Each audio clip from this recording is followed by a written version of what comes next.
Punjabi radio USA sunrise सारे श्रोतिਆਂ ਨੂੰ ਬਲਵਿੰਦਰ ਕੌਰ ਵੱਲੋਂ ਪਿਆਰ ਭਰੀ ਸਤਿ ਸ਼੍ਰੀ ਅਕਾਲ। ਤੇ ਜਿਸ ਉੱਤੇ ਪ੍ਰੋਗਰਾਮ ਖਬਰ ਤੇ ਨਜ਼ਰ ਪ੍ਰੋਗਰਾਮ ਦੇ ਵਿੱਚ ਇਸ ਵੇਲੇ ਸਾਡੇ ਨਾਲ ਹੁੰਦੇ ਨੇ ਮਿੰਟੂ ਗੁਰਸਰੀਆ ਜੀ। ਦੱਸਦੇ ਨੇ ਭਾਰਤ ਪੰਜਾਬ ਦੀਆਂ ਖਬਰਾਂ, ਉੱਥੇ ਦੇ ਹਾਲਾਤ, ਕੀ ਕੁਛ ਚੱਲ ਰਿਹਾ ਹੈ। ਖਬਰਾਂ ਤੋਂ ਪਹਿਲਾਂ ਧੰਨਵਾਦ ਕਰਨਾ ਚਾਹੁੰਦੇ ਸਾਡੇ ਸਪੋਂਸਰਸ ਜਿਨ੍ਹਾਂ ਨੇ ਇਸ ਪ੍ਰੋਗਰਾਮ ਨੂੰ ਸਪੋਂਸਰ ਕੀਤਾ, ਆਪ ਸਭ ਤੱਕ ਪਹੁੰਚਾਇਆ ਜੀ। ਖਾਲਸਾ ਇੰਸ਼ੋਰੈਂਸ ਏਜੰਸੀ ਸਾਨੂੰ ਜੇ ਤੋਂ 4082722500 ਉਹਨਾਂ ਦਾ ਫ਼ੋਨ ਨੰਬਰ ਹੈ।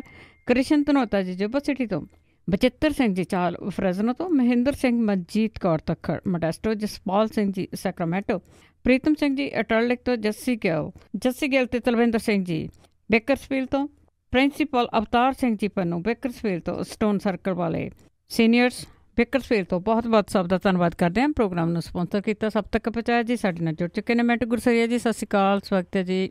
ਜੀ ਸ਼ੁਕਰੀਆ ਜੀ, ਸਾਰਿਆਂ ਨੂੰ ਸਤਿ ਸ਼੍ਰੀ ਅਕਾਲ ਜੀ। ਹਾਂ, ਅਤੇ ਮਿੰਟੂ ਜੀ ਸਭ ਤੋਂ ਪਹਿਲਾਂ ਆਮ ਆਦਮੀ ਪਾਰਟੀ ਦੀ ਜੇ ਗੱਲ ਕਰਦੇ ਹਾਂ ਅਤੇ ਉਹਨਾਂ ਨੇ ਮਨੀਸ਼ ਸਿਸੋਦੀਆ ਨੂੰ ਪੰਜਾਬ ਦਾ ਇੰਚਾਰਜ ਲਾਇਆ। ਦੇਖੋ ਇੱਥੇ ਤੇ ਚਲੋ ਮਨੀਸ਼ ਸਿਸੋਦੀਆ ਸਾਹਿਬ ਨੂੰ ਕੱਲ ਦਿੱਤਾ, ਜਿਹੜੀ ਇਹਨਾਂ ਦੀ ਹਾਰ ਹੋਈ ਆ ਉਸ ਹਾਰ ਦੇ ਮੱਦੇ ਨਜ਼ਰ। ਪਰ ਜੋ ਗੁਜਰਾਤ ਦੇ ਵਿੱਚ ਭਾਣਾ ਵਾਪਰਿਆ ਉੱਥੇ ਪਤਾ ਨਹੀਂ ਕਿਹਨੂੰ ਕੱਲਣਗੇ, ਕਿਉਂਕਿ ਗੁਜਰਾਤ ਦੇ ਵਿੱਚ ਤੇ ਬਹੁਤ ਸਾਰੀਆਂ ਸੀਟਾਂ ਇੱਦਾਂ ਦੀਆਂ ਜਿੱਥੇ ਇਹਨਾਂ ਦੇ ਨਾਲੋਂ ਵੱਧ ਵੋਟਾਂ ਜਿਹੜੀਆਂ ਉਹ ਨੋਟਾ ਲੈ ਗਿਆ। ਮਸਲਨ ਜੇ ਕਿਤੇ ਇਹਨਾਂ ਦੀਆਂ ਵੋਟਾਂ 300 ਪਈਆਂ ਤੇ ਉੱਥੇ ਨੋਟਾਂ ਨੂੰ 900 ਪਏ, ਮਤਲਬ ਕਿ ਇਹਨਾਂ ਦੇ ਨਾਲੋਂ ਨੋਟਾਂ ਨੂੰ ਵੀ 3 ਗੁਣਾ ਜ਼ਿਆਦਾ ਵੋਟਾਂ ਪਈ। ਉੱਥੇ ਹੁਣ ਕਿਹਨੂੰ ਭੇਜਣਗੇ, ਇਹ ਸਭ ਤੋਂ ਵੱਡਾ ਸਵਾਲ ਆ। ਹੈ ਪੰਜਾਬ ਤੇ ਆਈਏ, ਕਿਉਂਕਿ ਦਿੱਲੀ ਤੋਂ ਬਾਅਦ ਜੇ ਕਿਤੇ ਇਹਨਾਂ ਦੀ ਆਸ ਵੱਧਦੀ ਆ, ਉਮੀਦ ਵੱਧਦੀ ਆ, ਉਹ ਆ ਪੰਜਾਬ। ਸੋ ਜਦੋਂ ਪੰਜਾਬ ਦੇ ਵਿੱਚ ਇਹਨਾਂ ਨੇ ਹਾਲਾਤ ਵੇਖੇ ਕਿ ਤੇਜ਼ੀ ਨਾਲ ਸਾਡੀ ਮੁੱਠੀ ਚੋਂ ਗਿਰਦੇ ਪਏ ਆ, ਖਾਸ ਤੌਰ ਤੇ ਗੁਜਰਾਤ ਦੇ ਗੁਰਦਾਸਪੁਰ ਦੇ ਵਿੱਚ ਜਿਸ ਤਰੀਕੇ ਨਾਲ ਇਹਨਾਂ ਨੇ ਜ਼ਿਮਨੀ ਚੋਣ ਹਾਰੀ, ਉਸ ਤੋਂ ਬਾਅਦ ਆਹ ਜਿਹੜੀਆਂ ਨਿਗਮ ਦੀਆਂ ਚੋਣਾਂ ਹੋਈਆਂ, ਇਹਦੇ ਵਿੱਚ ਤੇ ਇਹੋ ਜਿਹਾ ਹਾਲ ਹੋ ਗਿਆ ਕਿ ਇੱਕ ਇਹਨਾਂ ਦੇ ਉਮੀਦਵਾਰ ਨੂੰ ਇੱਕੋ ਇੱਕ ਵੋਟ ਪਈ। ਲੋਕ ਕਹਿੰਦੇ ਕਿ ਜੇ ਘਰਦਿਆਂ ਨੇ ਵੀ ਇਹਦਾ ਸਾਥ ਛੱਡ ਦਿੱਤਾ, ਅੱਗੇ ਕੀ ਭਵਿੱਖ ਹੋਊਗਾ ਪਾਰਟੀ ਦਾ, ਤੁਸੀਂ ਆਪ ਹੀ ਹਿਸਾਬ ਕਿਤਾਬ ਲਾ ਲਿਓ ਕਿ ਇੱਕ ਉਮੀਦਵਾਰ ਨੂੰ ਵੋਟ ਇੱਕੋ ਪਈ ਆ। ਅੱਜ ਵੀ ਜਿਹੜਾ 37 ਨੰਬਰ ਵਾਰਡ ਦਾ ਪਟਿਆਲੇ ਦਾ ਨਤੀਜਾ ਆਇਆ, ਉਹਦੇ 'ਚ ਇਹਨਾਂ ਦੀ ਜਿਹੜੀ ਕੈਂਡੀਡੇਟ ਬੀਬੀ ਸੀ ਉਹਨੂੰ ਸਿਰਫ 5 ਵੋਟਾਂ ਨਿਕਲੀਆਂ। ਸੋ ਹਾਲਤ ਇਹਨਾਂ ਦੀ ਬੜੀ ਪੇਤਲੀ ਹੋਈ ਹੈ ਇਸ ਇਲੈਕਸ਼ਨ 'ਚ। ਹੁਣ ਇਹਨਾਂ ਨੇ ਇਹ ਵੇਖਿਆ ਕਿ ਪੰਜਾਬ ਸਾਡੇ ਹੱਥ 'ਚੋਂ ਫਿਰਦਾ ਜਾਂਦਾ, ਤੇਜ਼ੀ ਦੇ ਨਾਲ ਫਿਰ ਇਹਨਾਂ ਨੇ ਅੱਜ ਇਹ ਫੈਸਲਾ ਬਣਾਇਆ। ਇਹਦੇ ਵਿੱਚ ਹੁਣ ਮਨੀਸ਼ ਸਿਸੋਦੀਆ ਨੂੰ ਇਹਨਾਂ ਨੇ ਪੰਜਾਬ ਦਾ ਇੰਚਾਰਜ ਬਣਾ ਦਿੱਤਾ। ਵੈਸੇ ਬਹੁਤ ਸਾਰੇ ਪੰਜਾਬੀਆਂ ਨੂੰ ਸ਼ਾਇਦ ਇਹ ਲੱਗਾ ਸੀਗਾ ਕਿ ਸੰਜੇ ਸਿੰਘ ਹੋਰਾਂ ਨੂੰ ਇਹਨਾਂ ਨੇ ਨਾਲ ਦੀ ਨਾਲ ਹੀ ਹਟਾ ਦਿੱਤਾ, ਪਰ ਅੱਜ ਖਬਰਾਂ ਇਹ ਕਹਿੰਦੀਆਂ ਪਈਆਂ ਕਿ ਸੰਜੇ ਸਿੰਘ ਦੀ ਥਾਂ ਤੇ ਮਨੀਸ਼ ਸਿਸੋਦੀਆ ਨੂੰ ਭੇਜਿਆ ਜਾ ਰਿਹਾ। ਮਤਲਬ ਕਿ ਇਹੋ ਜਿਹੀ ਹਾਰ ਤੋਂ ਬਾਅਦ, ਅਣਕਿਆਸੀ ਹਾਰ ਤੋਂ ਬਾਅਦ ਵੀ ਸੰਜੇ ਸਿੰਘ ਨੂੰ ਹਟਾਇਆ ਨਹੀਂ ਸੀ ਗਿਆ, ਬਲਕਿ ਉਹਦੀ ਜਗ੍ਹਾ ਜਿਉਂ ਦੀ ਤਿਉਂ ਰੱਖੀ ਗਈ, ਅੱਖਾਂ 'ਚ ਜਿਵੇਂ ਘਟਾ ਜਿਹਾ ਪਾ ਛੱਡਿਆ। ਹੁਣ ਮਨੀਸ਼ ਸਿਸੋਦੀਆ ਜ਼ਰੂਰ ਭੇਜਿਆ। ਵੈਸੇ ਮਨੀਸ਼ ਸਿਸੋਦੀਆ ਤੇ ਸੰਜੇ ਸਿੰਘ ਦੀ ਜੇ ਤੁਲਨਾ ਕਰੀਏ ਤੇ ਬੜਾ ਜ਼ਮੀਨ ਅਸਮਾਨ ਦਾ ਫਰਕ ਆ। ਸੰਜੇ ਸਿੰਘ ਹੋਰਾਂ ਨੇ ਤੇ ਇੱਥੇ ਆ ਕੇ ਫਾਰਮੂਲਾ ਹੀ ਉਹ ਪੰਜਾਬੀ ਵਾਲਾ ਰੱਖ ਲਿਆ ਸੀ, ਜਿਵੇਂ ਆਂਦੇ ਹੁੰਦੇ ਨੇ ਕਿ ਸਾਡੇ ਘਰ ਆਓਗੇ ਤਾਂ ਕੀ ਲਿਆਓਗੇ, ਅਸੀਂ ਤੁਹਾਡੇ ਘਰ ਆਈਏ ਤੇ ਕੀ ਦਿਓਗੇ। ਉਹਨਾਂ ਦਾ ਬਸ ਇਹੋ ਫਾਰਮੂਲਾ ਸੀ। ਪਰ ਮਨੀਸ਼ ਸਿਸੋਦੀਆ ਕਿਉਂਕਿ ਬਹੁਤ ਪੜ੍ਹਿਆ ਲਿਖਿਆ ਇਨਸਾਨ ਆ, ਬਹੁਤ ਰਲ ਮਿਲ ਕੇ ਚੱਲਣ ਵਾਲਾ ਇਨਸਾਨ ਆ, ਔਰ ਉਹਦੀ ਬੋਲ ਬਾਣੀ, ਉਹਦੀ ਦੂਰ ਦ੍ਰਿਸ਼ਟੀ, ਉਹ ਸਾਰੇ ਲੋਕ ਜਾਣਦੇ ਆ ਕਿ ਉਹ ਬੰਦਾ ਬਹੁਤ ਸੋਚ ਕੇ ਚੱਲਣ ਵਾਲਾ ਬੰਦਾ ਹੈ। ਵੈਸੇ ਕੁਛ ਲੋਕ ਇਤਰਾਜ਼ ਵੀ ਕਰਦੇ ਪਏ ਆ ਕਿ ਮਨੀਸ਼ ਸਿਸੋਦੀਆ ਇਹ ਵੀ ਦਿੱਲੀ ਦਾ, ਔਰ ਉਹ ਲੋਕ ਹੀ ਹੁਣ ਇਹਦਾ ਸਵਾਗਤ ਕਰਦੇ ਪਏ ਜਿਹੜੇ ਕਹਿੰਦੇ ਸੀਗੇ ਕਿ ਨਹੀਂ ਜੀ ਸਾਨੂੰ ਪੰਜਾਬੀਆਂ ਨੂੰ ਪੰਜਾਬ ਦੀ ਲੀਡਰਸ਼ਿਪ ਚਾਹੀਦੀ। ਪਰ ਮੇਰੇ ਖਿਆਲ ਦੇ ਨਾਲ ਇੱਥੇ ਇਹ ਇਤਰਾਜ਼ ਗਲਤ ਆ। ਲੀਡਰਸ਼ਿਪ ਕੰਮ ਕਰਨ ਵਾਲੀ ਜਿਹੜੀ ਆ ਉਹ ਪੰਜਾਬੀ ਹੋਣੀ ਚਾਹੀਦੀ ਆ। ਇੰਚਾਰਜ ਜਿਹੜੇ ਕੌਮੀ ਪਾਰਟੀਆਂ ਦੇ ਆ ਉਹ ਹਮੇਸ਼ਾ ਬਾਹਰੋਂ ਲੱਗਦੇ ਆ, ਉੱਤੋਂ ਹੀ ਲੱਗਦੇ ਆ। ਤਾਂ ਕਾਂਗਰਸ ਦੀ ਵੀ ਬੀਬੀ ਜਿਹੜੀ ਇੰਚਾਰਜ ਆ ਉਹ ਹਿਮਾਚਲ ਦੀ ਸੀਗੀ, ਅਸੀਂ ਦੇਖੀ ਆ ਨਾ ਚੋਣਾਂ ਦੇ ਵਿੱਚ ਬੀਬੀ ਆਸ਼ਾ ਕੁਮਾਰੀ ਉਹਦਾ ਨਾਮ ਆ। ਸੋ ਇਹ ਸਾਰੀਆਂ ਜਿਹੜੀਆਂ ਇਲਜ਼ਾਮ ਤਰਾਸ਼ੀਆਂ ਤੇ ਮੇਰੇ ਖਿਆਲ ਦੇ ਨਾਲ ਫਜ਼ੂਲ ਆ। ਹੁਣ ਦੇਖਣ ਵਾਲੀ ਗੱਲ ਇਹ ਹੋਏਗੀ ਕਿ ਇਹ ਪੰਜਾਬ ਦੇ ਵਿੱਚ ਕਿਸ ਤਰੀਕੇ ਨਾਲ ਆਪਣੀ ਇੱਕ ਜਥੇਬੰਦੀ ਜਿਹੜੀ ਕਿ ਬਹੁਤ ਦਰਕਾਰ ਹੈ ਇਹਨਾਂ ਨੂੰ, ਇੱਕ ਆਪਣੀ ਜਥੇਬੰਦੀ ਖੜੀ ਕਿੱਦਾਂ ਕਰਦੇ ਆ, ਉਸ ਜਥੇਬੰਦੀ ਨੂੰ ਕਿੱਦਾਂ ਜ਼ਮੀਨ ਤੇ ਕੰਮ ਕਾਰ ਲਾਉਂਦੇ ਆ, ਫਿਰ ਉਸ ਤੋਂ ਬਾਅਦ ਕਿੱਦਾਂ ਦੇ ਨਤੀਜੇ ਦੌੜਾਉਂਦੇ ਆ। ਯਾਨੀ ਚੁਣੌਤੀ ਹੈ ਜਿਹੜੀ ਉਹ ਮਨੀਸ਼ ਸਿਸੋਦੀਆ ਦੇ ਸਾਹਮਣੇ ਕੰਡਿਆਂ ਦੇ ਤਾਜ ਵਾਲੀ ਆ, ਕਿਉਂਕਿ ਭਗਵੰਤ ਮਾਨ ਹੈ ਜਿਹੜਾ ਉਹ ਥੋੜਾ ਜਿਹਾ ਅੱਜ ਕੱਲ ਫਰੇਮ ਤੋਂ ਬਾਹਰ ਹੀ ਆ, ਉਹ ਫਰੇਮ 'ਚ ਹੈ ਨਹੀਂ। ਜਿਹੜਾ ਸੁਖਪਾਲ ਖਹਿਰਾ ਉਹ ਆਪੋ ਆਪਣੇ ਵਿਵਾਦਾਂ ਦੇ ਵਿੱਚ ਇਸ ਤਰੀਕੇ ਨਾਲ ਘਿਰਿਆ ਹੋਇਆ ਕਿ ਉਹ ਉਸ ਚੀਜ਼ ਤੋਂ ਬਾਹਰ ਨਹੀਂ ਨਿਕਲ ਪਾ ਰਿਹਾ। ਯਾਨੀ ਇਹ ਮਨੀਸ਼ ਸਿਸੋਦੀਆ ਦੇ ਸਾਹਮਣੇ ਚੁਣੌਤੀ ਹੋਊਗੀ ਕਿ ਇਹਨਾਂ ਸਾਰੇ ਆਗੂਆਂ ਨੂੰ ਔਰ ਡਿਗੇ ਹੌਸਲੇ ਵਾਲੇ ਕਾਡਰ ਨੂੰ ਉਹ ਇਕੱਠੇ ਕਰਕੇ ਪਲੇਟਫਾਰਮ ਤੇ ਇੱਕ ਨਵੀਂ ਜਥੇਬੰਦੀ ਉਸਾਰ ਕੇ ਜ਼ਮੀਨ ਤੇ ਲੈ ਜਾਵੇ ਔਰ ਉਸ ਤੋਂ ਬਾਅਦ ਸਿੱਟੇ ਦੇਵੇ। ਸੋ ਇਹਨਾਂ ਨੂੰ ਜ਼ਮੀਨ ਤੇ ਉਤਰਨਾ ਪਵੇਗਾ। ਇਹ ਚੁਣੌਤੀ ਮਨੀਸ਼ ਸਿਸੋਦੀਆ ਦੇ ਸਾਹਮਣੇ ਬਹੁਤ ਵੱਡੀ ਰਹੂਗੀ। ਪੰਜਾਬੀ ਚਾਹੁੰਦੇ ਹੁੰਦੇ ਆ ਕਿ ਬੈਠਿਆਂ ਦੀ ਢੇਰੀ ਫਿਰਦਿਆਂ ਦੀ ਫੇਰੀ।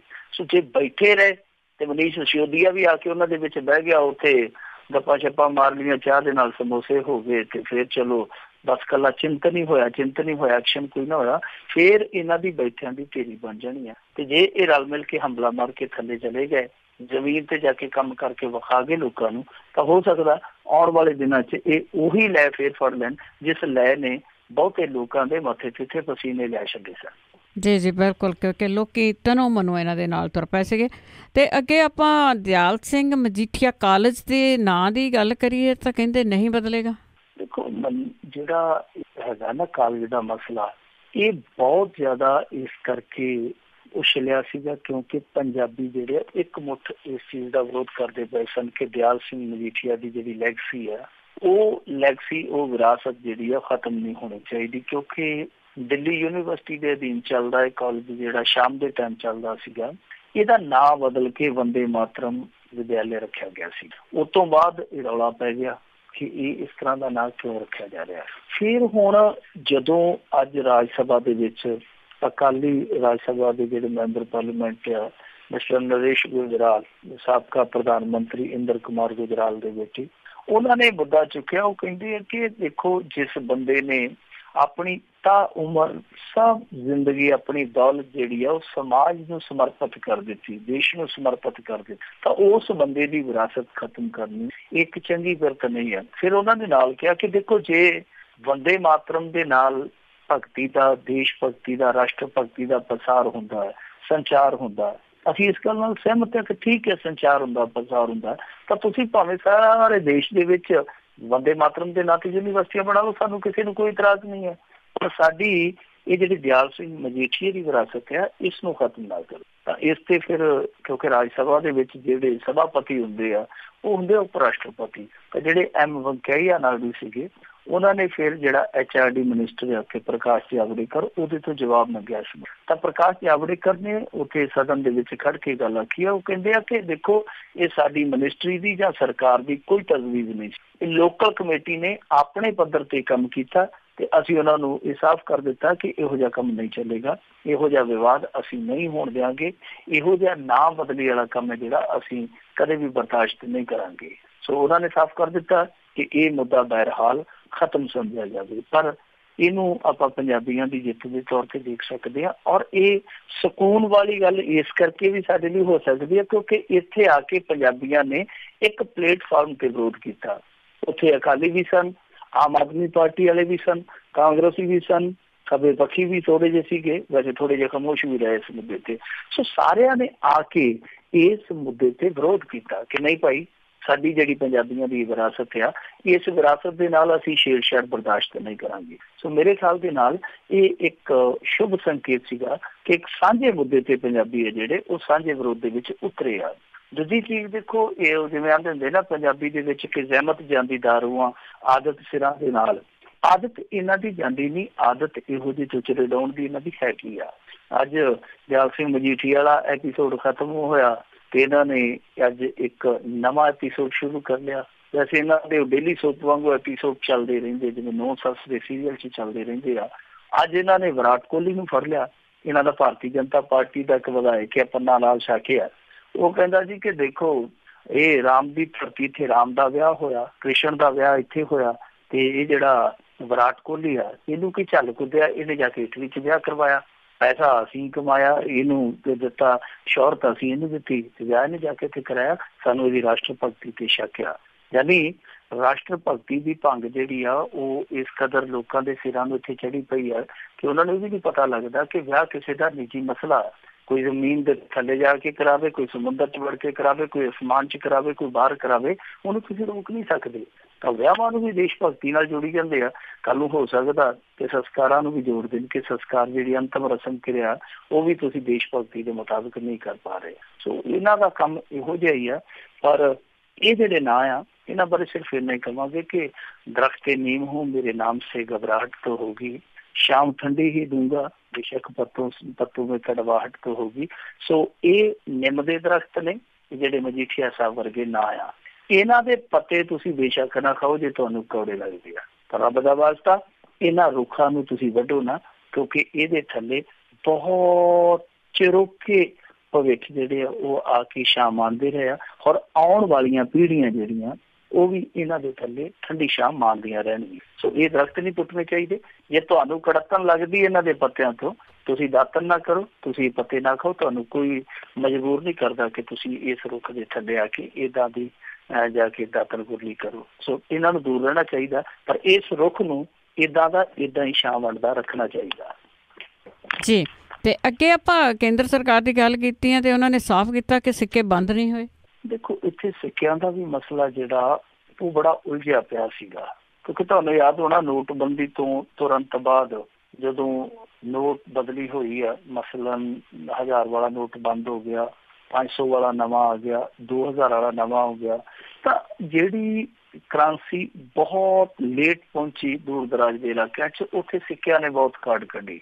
ਇੱਥੇ ਢੇਰਾਂ ਦੇ ਢੇਰ ਸਿੱਕੇ ਆ ਜਿਹੜੇ ਉਹ ਬੈਂਕ ਦਿੰਦੇ ਵੇਖੇ ਗਏ। ਹੁਣ ਬਾਅਦ ਦੇ ਵਿੱਚ ਸਮੱਸਿਆ ਕੀ ਆਈ ਕਿ ਜਿਹੜੇ ਬੈਂਕ ਸੀਗੇ ਉਹ ਸਿੱਕੇ ਲੈਣੇ ਬੰਦ ਕਰ ਗਏ, ਔਰ ਆਮ ਤੌਰ ਤੇ ਜਿਹੜੇ ਦੁਕਾਨਦਾਰ ਅੱਗੇ ਸਿੱਕੇ ਲੈਂਦੇ ਸੀ, ਵੈਸੇ ਸਾਡੀ ਆਰਥਿਕਤਾ ਦੇ ਵਿੱਚ ਸਿੱਕਿਆਂ ਦੀ ਬਹੁਤ ਵੱਡੀ ਭੂਮਿਕਾ, ਤਾਂ ਉਹ ਜਿਹੜੇ 2 ਰੁਪਏ ਵਾਲੇ, 5 ਰੁਪਏ ਵਾਲੇ, 10 ਰੁਪਏ ਵਾਲੇ ਸਿੱਕੇ ਸੀਗੇ, ਉਹ ਦੁਕਾਨਦਾਰ ਵੀ ਕਹਿੰਦੇ ਸੀ ਕਿ ਸਾਡੇ ਤੋਂ ਬੈਂਕ ਨਹੀਂ ਲੈਂਦੇ, ਅਸੀਂ ਕੀ ਕਰੀਏ, ਅਸੀਂ ਇਹ ਸਿੱਕੇ ਨਹੀਂ ਲੈਣੇ। ਮਤਲਬ ਕਿ ਜਿਹੜੇ ਸਿੱਕੇ ਲੰਮੇ ਸਮੇਂ ਤੋਂ ਸਾਡੀ ਆਰਥਿਕਤਾ ਦੇ ਵਿੱਚ ਇੱਕ ਮਹੱਤਵਪੂਰਨ ਭੂਮਿਕਾ ਅਦਾ ਕਰਦੇ ਰਹੇ, ਇਸ ਚੇਨ ਦਾ ਜਿਹੜਾ ਕਿ ਬਹੁਤ ਅਹਿਮ ਕੜੀ ਵਜੋਂ ਰੋਲ ਅਦਾ ਕਰਦੇ ਰਹੇ, ਉਹਨਾਂ ਸਿੱਕਿਆਂ ਨੂੰ ਕੋਈ ਪੁੱਛਦਾ ਹੀ ਨਹੀਂ ਸੀ। ਜਿਵੇਂ ਆਪਾਂ ਕਹਿੰਦੇ ਨਾ ਕਿ ਫਲਾਣੇ ਨੂੰ ਕਿ ਬੇਰਾਂ ਵੱਟੇ ਨਹੀਂ ਪੁੱਛਦਾ, ਤੇ ਇਹਨਾਂ ਸਿੱਕਿਆਂ ਨੂੰ ਵੀ ਕੋਈ ਬੇਰਾਂ ਵੱਟੇ ਨਹੀਂ ਸੀ ਪੁੱਛਦਾ। ਹਾਲਾਂਕਿ ਫੜਾ ਦਿੰਦੇ ਸੀ, ਹਰੇਕ ਬੰਦਾ ਫੜਾ ਦਿੰਦਾ ਸੀਗਾ, ਕਹਿ ਲੈ ਜਾ ਸਿੱਕੇ। ਜਿੱਦਾਂ ਬੈਂਕ ਵਾਲੇ ਆ ਉਹ ਗਾਹਕ ਨੂੰ ਦੇ ਤੇ ਦਿੰਦੇ ਆ, ਕਹਿ ਲੈ ਜਾ ਸਿੱਕੇ, ਪਰ ਜਦੋਂ ਜਮ੍ਹਾਂ ਕਰਾਉਣ ਦੀ ਵਾਰੀ ਆਉਂਦੀ ਹੈ ਤੇ ਉਹ ਕਹਿੰਦੇ ਕਿ ਨਹੀਂ ਜੀ ਅਸੀਂ। ਇਹੋ ਜਿਹਾ ਕੰਮ ਹੋਇਆ ਪਿਆ ਸੀਗਾ। ਪਰ ਅੱਜ ਇਹਨਾਂ ਨੇ ਉੱਥੇ ਸਭਾ ਦੇ ਵਿੱਚ ਸਾਫ਼ ਕਰ ਦਿੱਤਾ। ਵਿੱਤ ਰਾਜ ਮੰਤਰੀ ਹੈ ਜਿਹੜੇ ਰਾਧਾ ਕ੍ਰਿਸ਼ਨਨ, ਉਹਨਾਂ ਨੇ ਸਾਫ਼ ਕਰ ਦਿੱਤਾ ਕਿ ਫਿਲਹਾਲ 5 ਪੈਸੇ ਦੇ ਛੋਟੇ ਮੁੱਲ ਵਰਗ ਦੇ ਸਿੱਕਿਆਂ ਦੇ ਇਲਾਵਾ ਬਾਜ਼ਾਰ ਵਿੱਚ ਜਿਹੜੇ 1, 2, 5 ਤੇ 10 ਰੁਪਏ ਦੇ ਸਿੱਕੇ ਆ ਉਹ ਚੱਲਦੇ ਰਹਿਣਗੇ, ਮਤਲਬ ਕਿ ਬੰਦ ਨਹੀਂ। ਸੋ ਮੇਰੇ ਖਿਆਲ ਦੇ ਨਾਲ ਇਹ ਹੁਣ ਬੈਂਕਾਂ ਨੂੰ ਹੁਕਮ ਦੇ ਦੇਣਾ ਚਾਹੀਦਾ ਕਿ ਉਹ ਆਪਣੇ ਉੱਥੇ ਬੈਂਕਾਂ ਦੇ ਵਿੱਚ ਇੱਕ ਨੋਟਸ ਚਿਪਕਾਉਣ ਕਿ ਸਿੱਕੇ ਉੱਥੇ ਐਕਸੈਪਟ ਕੀਤੇ ਜਾਂਦੇ। ਜਦੋਂ ਉੱਥੇ ਬੈਂਕਾਂ ਦੇ ਵਿੱਚ ਇਸ ਤਰ੍ਹਾਂ ਦੇ ਨੋਟ ਲੱਗ ਜਾਣਗੇ, ਨੋਟਸ ਲੱਗ ਜਾਣਗੇ, ਤਾਂ ਫਿਰ ਦੁਕਾਨਦਾਰ ਵੀ ਇਹਨਾਂ ਸਿੱਕਿਆਂ ਨੂੰ ਲੈਣਾ ਸ਼ੁਰੂ। ਸੋ ਜ਼ਰੂਰਤ ਸੀਗੀ ਇਸ ਗੱਲ ਦੀ ਕਿ ਇਹ ਚੀਜ਼ ਸਾਫ਼ ਹੁੰਦੀ, ਕਿਉਂਕਿ ਲੋਕਾਂ ਨੂੰ ਹੇਠਲੇ ਪੱਧਰ ਤੇ ਬੜੀ ਮੁਸ਼ਕਲ ਆਉਂਦੀ। ਨਾਲੇ ਉੱਦਾਂ ਵੀ ਵੈਸੇ ਸਾਡੀ ਵਿਰਾਸਤ ਦੇ ਵਿੱਚ, ਸਾਡੇ ਸੱਭਿਆਚਾਰ ਦੇ ਵਿੱਚ ਸਿੱਕਿਆਂ ਦਾ ਬਹੁਤ ਜ਼ਿਆਦਾ ਵੱਡਾ ਮਾਇਨਾ। ਕਹਿੰਦੇ ਫਲਾਣੇ ਦਾ ਸਿੱਕਾ ਚੱਲਦਾ, ਫਲਾਣਾ ਤੇ ਖੋਟਾ ਸਿੱਕਾ ਨਿਕਲਿਆ।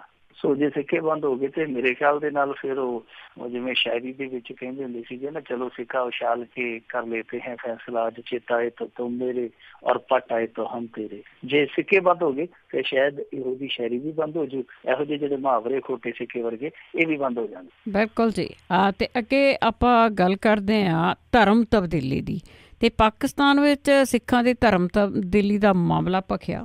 ਇਸ ਮਾਮਲੇ ਨੇ ਅੱਜ ਉਸ ਵੇਲੇ ਪੂਰਾ ਤਾਪ ਫੜ ਲਿਆ ਜਦੋਂ ਕੈਪਟਨ ਅਮਰਿੰਦਰ ਸਿੰਘ ਨੇ ਇਸ ਮੁੱਦੇ ਤੇ ਟਵੀਟ ਕਰ ਦਿੱਤਾ, ਕਿਉਂਕਿ ਚੀਫ ਮਿਨਿਸਟਰ ਜਦੋਂ ਉਹਨੇ ਇਸ ਮੁੱਦੇ ਤੇ ਟਵੀਟ ਕੀਤਾ ਤੇ ਫੌਰੀ ਤੌਰ ਤੇ ਫਿਰ ਜਿਹੜੀ ਸੁਸ਼ਮਾ ਸਵਰਾਜ ਆ ਉਹਨੇ ਵੀ ਟਵੀਟ ਕਰਕੇ ਅੱਗੋਂ ਜਵਾਬ ਦਿੱਤਾ। ਉਹਨੇ ਆਖਿਆ ਕਿ ਫੌਰੀ ਤੌਰ ਤੇ ਅਸੀਂ ਪਾਕਿਸਤਾਨ ਸਰਕਾਰ ਦੇ ਨਾਲ ਗੱਲ ਕਰਾਂਗੇ, ਕਿਉਂਕਿ chief minister captain Amarinder Singh ਨੇ ਮੰਗ ਕੀਤੀ ਸੀ ਕਿ ਜੋ ਖੈਬਰ ਪਖਤੂਨਵਾ ਦੇ ਵਿੱਚ ਸਿੱਖਾਂ ਦੇ ਧਰਮ ਪਰਿਵਰਤਨ ਦਾ ਮਾਮਲਾ ਸਾਹਮਣੇ ਆਇਆ, ਉਹਦੇ ਤੇ ਜਿਹੜੀ ਸਾਡੀ ਫੋਰਨ ਮਿਨਿਸਟਰੀ ਆ ਉਹ ਫੌਰੀ ਤੌਰ ਤੇ ਕੋਈ ਨਾ ਕੋਈ ਗੱਲਬਾਤ ਕਰੇ, ਕੋਈ ਨਾ ਕੋਈ ਮਸਲਾ ਹੱਲ ਕਰੇ। ਫਿਰ ਜਦੋਂ ਬੀਬੀ ਸੁਸ਼ਮਾ ਸਵਰਾਜ ਨੇ ਟਵੀਟ ਕੀਤਾ ਤੇ ਉਧਰੋਂ ਪਾਕਿਸਤਾਨ ਦੇ ਵਿੱਚੋਂ ਵੀ ਖਬਰਾਂ ਆਈਆਂ ਨੇ। ਹੁਣ ਇਹ ਪਤਾ ਨਹੀਂ ਟਵੀਟ ਤੋਂ ਪਹਿਲਾਂ ਦੀਆਂ ਨੇ ਜਾਂ ਟਵੀਟ ਤੋਂ ਬਾਅਦ ਦੀਆਂ, ਕਿਉਂਕਿ ਇੱਕ ਬੰਦੇ ਤੇ ਦੋਸ਼ ਲੱਗਾ ਸੀ। ਜਿਸ ਬੰਦੇ ਤੇ ਦੋਸ਼ ਲੱਗਾ ਸੀ ਉਹ ਸਰਕਾਰੀ ਅਧਿਕਾਰੀ ਸੀਗਾ, ਪ੍ਰਸ਼ਾਸਕੀ ਅਧਿਕਾਰੀ ਸੀਗਾ। ਇਹ ਵੈਸੇ ਹੰਗੂ ਜ਼ਿਲ੍ਹੇ ਦੀ ਘਟਨਾ ਹੈ ਖੈਬਰ ਪਖਤੂਨਵਾ ਦੇ ਵਿੱਚ, ਜਿੱਥੇ ਸਿੱਖਾਂ ਦਾ ਦੋਸ਼ ਹੈ ਕਿ ਇੱਕ ਸਰਕਾਰੀ ਅਧਿਕਾਰੀ ਉਹਨਾਂ ਤੇ ਦਬਾਅ ਪਾ ਰਿਹਾ ਸੀਗਾ ਕਿ ਜੇ ਤੁਸੀਂ ਸਹੂਲਤਾਂ ਲੈਣੀਆਂ, ਸੁੱਖ ਮੰਨਣਾ ਤੇ ਚੁੱਪ ਕਰਕੇ ਸਲਾਮ ਕਬੂਲ ਕਰੋ, ਕਾਤੋਂ ਐਵੇਂ ਚੱਕਰਾਂ ਚ ਪੈ ਜੇ। ਤੇ ਜਦੋਂ ਉਹਨਾਂ ਨੇ ਦੱਸਿਆ ਕਿ ਇਸ ਮਾਮਲੇ 'ਚ ਆਵਾਜ਼ ਬੁਲੰਦ ਕੀਤੀ, ਖਬਰਾਂ ਆਉਣੀਆਂ ਸ਼ੁਰੂ ਹੋਈਆਂ, ਟਵੀਟ ਆਉਣੇ ਸ਼ੁਰੂ ਹੋਏ, ਉਧਰੋਂ ਖਬਰ ਆਈ ਹੈ, ਪਤਾ ਨਹੀਂ ਪਹਿਲਾਂ ਕਾਰਵਾਈ ਹੋਈ ਹੈ ਜਾਂ ਬਾਅਦ 'ਚ ਕਾਰਵਾਈ ਹੋਈ ਆ, ਪਰ ਇਹ ਖਬਰ ਆ ਗਈ ਅੱਜ ਸ਼ਾਮ ਤੱਕ ਕਿ ਜਿਹੜੇ ਅਧਿਕਾਰੀ ਤੇ ਇਹ ਇਲਜ਼ਾਮਾਤ ਲੱਗੇ ਸਨ ਕਿ ਉਸ ਬੰਦੇ ਨੇ ਸਿੱਖਾਂ ਨੂੰ ਉੱਥੇ ਦਬਾਅ ਹੇਠ ਲਿਆਂਦਾ ਕਿ ਉਹ ਧਰਮ ਪਰਿਵਰਤਨ ਕਰ ਲੈਣ, ਉਸ ਅਧਿਕਾਰੀ ਨੂੰ ਮੁਅੱਤਲ ਕਰ ਦਿੱਤਾ ਗਿਆ ਦੇਸ਼ ਤੋਂ। ਸੋ ਇਹ ਖਬਰ ਆ ਗਈ ਆ। ਉੱਦਾਂ ਵੈਸੇ ਪਾਕਿਸਤਾਨ ਦੇ ਵਿੱਚੋਂ ਇੱਦਾਂ ਦੀਆਂ ਖਬਰਾਂ ਜਿਹੜੀਆਂ ਉਹ ਆਉਂਦੀਆਂ ਹੀ ਰਹਿੰਦੀਆਂ। ਤੁਹਾਨੂੰ ਪਤਾ ਹੀ ਹੈ ਕਿ ਪਿੱਛੇ ਜਿਹੇ ਇੱਕ ਖਬਰ ਆ ਗਈ ਸੀ ਇਸੇ ਖੈਬਰ ਪਖਤੂਨ ਦੇ ਬਨੇਰ ਜ਼ਿਲ੍ਹੇ ਦੇ ਛੋਟੇ ਜਿਹੇ ਪਿੰਡ ਘੋਰ ਕਸਟ ਤੋਂ, ਜਿੱਥੇ 17 ਸਾਲ ਦੀ ਇੱਕ ਸਿੱਖ ਬੱਚੀ ਪ੍ਰਿਆ ਰਾਣੀ ਕੌਰ ਨੂੰ ਚੁੱਕ ਲਿਆ ਗਿਆ ਸੀਗਾ। ਉਸ ਤੋਂ ਬਾਅਦ ਉਹਦੇ ਨਾਲ ਇੱਕ ਅਧਖੜ ਜਿਹੇ ਬੰਦੇ ਨੇ ਖੇਤ ਖਰਾਬਾ ਕੀਤਾ, ਉਹਦੇ ਨਾਲ ਜ਼ਬਰ ਜਨਾਹ ਕੀਤਾ। ਉਸ ਤੋਂ ਬਾਅਦ ਮਸਜਿਦ ਦੇ ਵਿੱਚ ਲਿਜਾ ਕੇ ਮੁੱਲਾ ਕੋਲੋਂ ਕਲਮਾ ਪੜ੍ਹਾ ਲਿਆ। ਫਿਰ ਬਾਅਦ ਦੇ ਵਿੱਚ ਉਹ ਕਹਿੰਦੇ ਜੀ ਕਿ ਇਹ ਤੇ ਇਸਲਾਮ ਕਬੂਲ ਕਰ ਗਈ ਆ, ਇਹਨੇ ਇਸਲਾਮ ਧਾਰਨ ਕਰ ਲਿਆ। ਪਰ ਬਾਅਦ ਦੇ ਵਿੱਚ ਕੁੜੀ ਨੇ ਜਿਹੜੀ ਕਹਾਣੀ ਦੱਸੀ ਸੀ ਉਹ ਸਭ ਕੁਛ ਸਾਫ਼ ਕਰ ਗਈ ਸੀਗੀ ਕਿ ਉਹ ਕੁੜੀ ਜਿਹੜੀ ਹੈ ਉਹ ਸੁਖਮਨੀ ਸਾਹਿਬ ਦਾ ਪਾਠ ਕਰਕੇ ਆਪਣੀ ਪ੍ਰੀਖਿਆ ਦੇਣ ਗਈ ਸੀ, ਪੇਪਰ ਦੇਣ ਗਈ ਸੀ। ਰਸਤੇ ਦੇ ਵਿੱਚ ਵਾਜਦ ਅਲੀ ਨਾਂ ਦੇ ਅਧਖੜ ਬੰਦੇ ਨੇ ਉਹਨੂੰ ਚੁੱਕਿਆ ਔਰ ਬੰਦੂਕ ਦੀ ਨੋਕ ਤੇ ਚੁੱਕ ਕੇ ਪਹਿਲਾਂ ਬਲਾਤਕਾਰ ਕੀਤਾ, ਮੁੜ ਕੇ ਉਹਦੇ ਨਾਲ ਜ਼ਬਰਦਸਤੀ ਨਿਕਾਹ ਕਰ ਲਿਆ। ਤੇ ਜਿਹੜਾ ਸਾਰਾ ਪਿੰਡ ਸੀਗਾ ਉਹ ਉਲਟਾ ਉਹਨਾਂ ਦੇ ਘਰ ਵਧਾਈਆਂ ਦੇਣ ਆ ਗਿਆ ਕਿ ਕੁੜੀ ਤੁਹਾਡੀ ਇਸਲਾਮ ਧਾਰਨ ਕਰ ਗਈ। ਇਸ ਤੋਂ ਪਹਿਲਾਂ 2012 ਦੇ ਵਿੱਚ ਵੀ 3 ਹਿੰਦੂ ਕੁੜੀਆਂ ਨੂੰ ਇਸ ਤਰ੍ਹਾਂ ਜ਼ਬਰਦਸਤੀ ਚੁੱਕ ਕੇ ਪਹਿਲਾਂ ਹਵਸ ਦਾ ਸ਼ਿਕਾਰ ਬਣਾਇਆ ਗਿਆ, ਉਸ ਤੋਂ ਬਾਅਦ ਜ਼ਬਰਦਸਤੀ ਉਹਨਾਂ ਦੇ ਨਾਲ ਨਿਕਾਹ ਕਰਵਾਏ ਗਏ ਸੀ। ਉਹ ਵੀ ਸੰਸਾਰ ਪੱਧਰ ਤੇ ਖਬਰਾਂ ਚੱਲੀਆਂ ਸਨ। ਤਕਸ਼ੀਆਂ ਬਹੁਤ ਹੁੰਦੀਆਂ ਨੇ, ਇਸ ਗੱਲ ਦੇ ਵਿੱਚ ਕੋਈ ਸ਼ੱਕ ਨਹੀਂ, ਕੋਈ ਦੋ ਰਾਏ ਨਹੀਂ। ਘੱਟ ਗਿਣਤੀਆਂ ਦਾ ਜਿਹੜਾ ਦੁੱਖ ਆ ਉਹ ਆਰ ਵੀ ਉਹੋ ਜਿਹਾ ਹੀ ਹੈ, ਤਕਰੀਬਨ ਪਾਰ ਵੀ ਉਹੋ ਜਿਹਾ।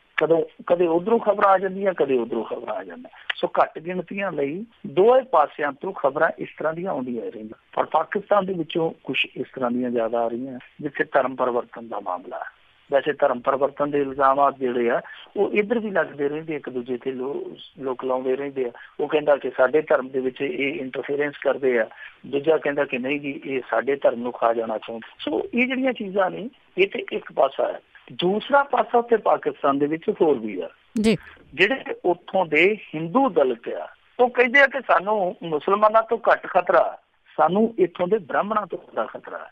ਔਰ ਤੁਹਾਨੂੰ ਯਾਦ ਹੋਣਾ ਹੈ ਅੱਜ ਤੋਂ ਕਾਫੀ ਸਮਾਂ ਪਹਿਲਾਂ ਦੀ ਉਹ ਘਟਨਾ ਸ਼ਾਇਦ ਤੁਸੀਂ ਸੁਣੀ ਹੋਏਗੀ, ਪੜ੍ਹੀ ਹੋਏਗੀ। ਹੰਸਾਨੰਦ ਨਾਂ ਦਾ ਇੱਕ ਵਿਅਕਤੀ ਮੁੜ ਕੇ ਆਪਣਾ ਧਰਮ ਛੱਡ ਕੇ, ਹਿੰਦੂ ਧਰਮ ਛੱਡ ਕੇ ਉੱਥੇ ਪਾਕਿਸਤਾਨ ਦੇ ਵਿੱਚ ਸਿੱਖ ਸੱਜ ਗਿਆ ਸੀ। ਉਹਨੇ ਨਾਂ ਰੱਖਿਆ ਸੀਗਾ ਜਗਜੀਤ ਸਿੰਘ। ਔਰ ਉਹਦੀ ਵੀ ਕਹਾਣੀ ਇਹੋ ਜਿਹੀ ਸੀਗੀ, ਉਹ ਕਹਿੰਦਾ ਸੀਗਾ ਕਿ ਮੈਨੂੰ ਆਪਣੇ ਜਿਹੜੇ ਸਾਡੇ ਧਰਮ ਦੇ ਲੋਕ ਆ ਉਹਨਾਂ ਨੇ ਜੀਣਾ ਮੁਸ਼ਕਿਲ ਕੀਤਾ ਹੋਇਆ ਮੇਰਾ।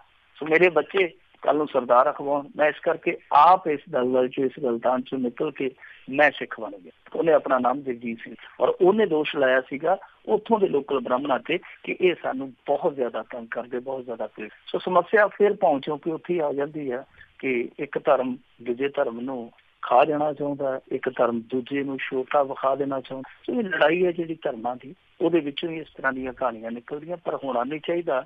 ਇਹ ਸਿਰਫ ਤੇ ਸਿਰਫ ਇੱਕੋ ਹੀ ਸਿਧਾਂਤ ਹੈ ਜਿਹੜਾ ਧਰਮ ਤੇ ਲਾਗੂ ਹੋਣਾ ਚਾਹੀਦਾ, ਜੋ ਸ਼ਾਇਦ ਇਸ ਤਰ੍ਹਾਂ ਦਾ ਹੋਏ ਕਿ ਨਾ ਮੇਰਾ ਮਜ਼ਹਬ ਬੁਰਾ ਹੈ ਨਾ ਤੇਰਾ ਧਰਮ ਬੁਰਾ ਹੈ, ਜੋ ਸਭ ਨੇ ਪਾਲ ਰੱਖਾ ਹੈ ਬਸ ਉਹ ਭਰਮ ਬੁਰਾ ਹੈ। ਜੋ ਅਸੀਂ ਭਰਮ ਪਾਲ ਰੱਖਿਆ ਕਿ ਮੇਰਾ ਧਰਮ ਵੱਡਾ ਉਹਦਾ ਧਰਮ ਛੋਟਾ, ਇਹ ਭਰਮ ਬੁਰਾ ਹੈ। ਮਜ਼ਹਬ ਨਾ ਉਹਨਾਂ ਦਾ ਬੁਰਾ, ਧਰਮ ਨਾ ਉਹਨਾਂ ਦਾ ਬੁਰਾ ਜੀ। ਤੇ ਅੱਗੇ ਆਪਾਂ ਚੱਲਦੇ ਹਾਂ। SIT ਪਹੁੰਚੀ ਜੀ ਸਰਸਾ ਤੇ ਉੱਥੇ ਵਿਪਾਸਨਾ ਖਿਸਕ ਗਏ। ਹਾਂ ਦੇਖੋ, ਖਿਸਕਣਾ ਹੀ ਆ। ਜਦੋਂ ਬੰਦੇ ਨੂੰ ਡਰ ਹੋਵੇ ਉਦੋਂ ਡਾਕੀਆ ਵੀ ਪੁਲਿਸ ਵਰਗਾ ਹੀ ਲੱਗਦਾ।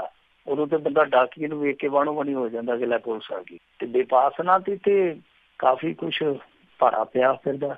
ਅਸਲ ਦੇ ਵਿੱਚ ਇਹ ਜਿਹੜੀ SIT ਉੱਥੇ ਗੇੜੀ ਮਾਰ ਕੇ ਆਈ ਆ, ਇਹ ਵਿਪਾਸਨਾ ਨੂੰ ਮੇਰੇ ਖਿਆਲ ਦੇ ਨਾਲ ਫੜਨ ਨਹੀਂ ਸੀ ਗਈ।